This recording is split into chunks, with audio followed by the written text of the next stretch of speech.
goes.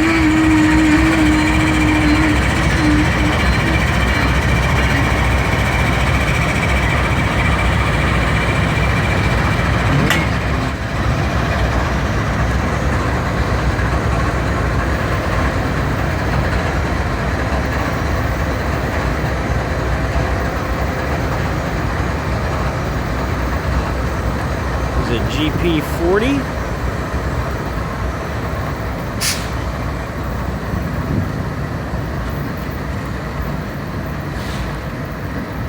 There's another GP40.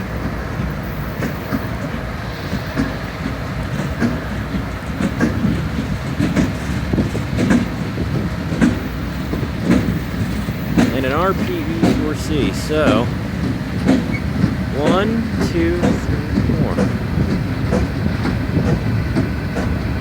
That is a lot of power and a lot of 4-axle locomotives.